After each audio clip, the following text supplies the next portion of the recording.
We've all been told at some point that walking away from an argument means you're weak, right? Well, today we're going to flip that idea completely on its head. We're going to talk about why it might actually be your hidden superpower. So picture this. You're in a heated argument. Voices are getting louder. The tension is just thick. And your gut instinct isn't to lean in and fight harder, but to just stop, to turn around and walk away. It happens all the time, right? But what does that choice really say about you? Okay, so society's take on this is pretty clear, right? It's often seen as being a coward or just giving up. But here's where it gets really interesting. Psychology, it has a totally different story. It looks at that same act and sees something completely different, a sign of incredible emotional control. And, get this, high intelligence.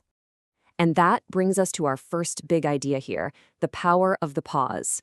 And let's be clear, this is not about running away or avoiding the problem. No, it's about actively tapping into a much more advanced part of your brain.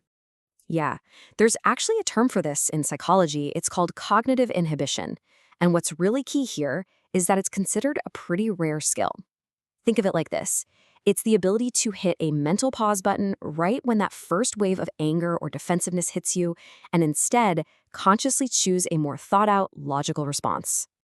So how does this actually work in your brain?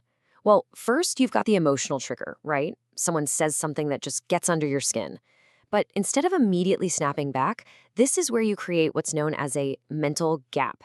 It's this tiny, crucial moment in time where your logical brain steps in and says, hold on a second, allowing you to pick a deliberate action instead of just reacting.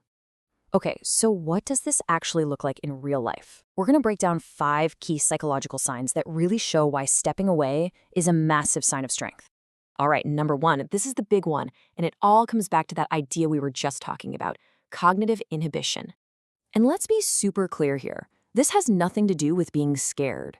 When you have high cognitive inhibition, you are literally using the thinking, logical part of your brain to hit the brakes on those raw emotional impulses. You're not running from the fight, you're making a conscious, strategic choice. Okay, on to number 2. This one is all about your brain's amazing ability to zoom out and see the bigger picture even when you're right in the middle of the storm. So your brain has this thing called executive control, which is kind of like its CEO. In the heat of the moment, it's what lets you step back mentally and ask, okay, where is this argument actually going?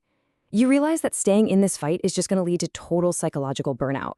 So you instinctively do something to protect your own mental health. And walking away, that's your most powerful tool to release that pressure. All right, number 3. This one's really fascinating. It's all about how you interpret the other person's anger. Psychology has a great term for this, low personalization. Basically, it's the skill of not taking things personally. You get that when someone is lashing out, it's usually more about their own stress, their own stuff, and less of a personal attack on you.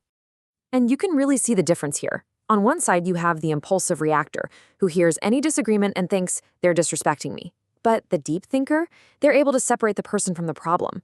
You can see the disagreement for what it is, just a different point of view, not some kind of attack on who you are as a person. Moving on to number 4. This is all about protecting one of your most precious resources, your mental energy. Look, our brains are hardwired to defend our egos. It takes a ton of energy to fight that impulse. And in that moment, you have this realization.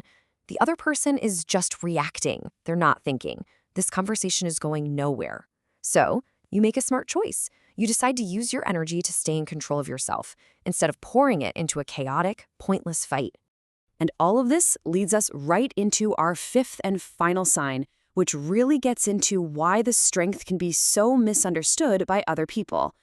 So, number 5. This one really hits at the core of why this trait is so often misinterpreted. It's all about the real meaning behind your restraint.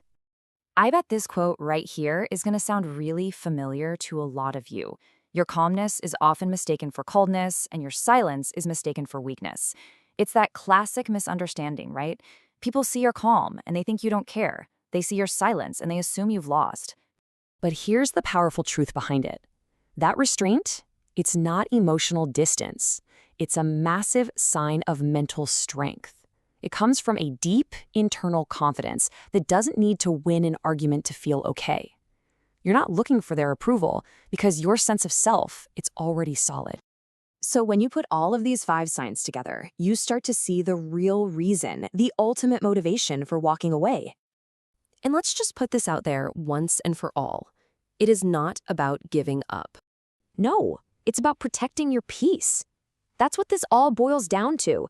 It's an active, intelligent, and incredibly powerful choice to safeguard your own mental and emotional space. It's the ultimate act of self-preservation. And that really leaves us with just one final question to think about.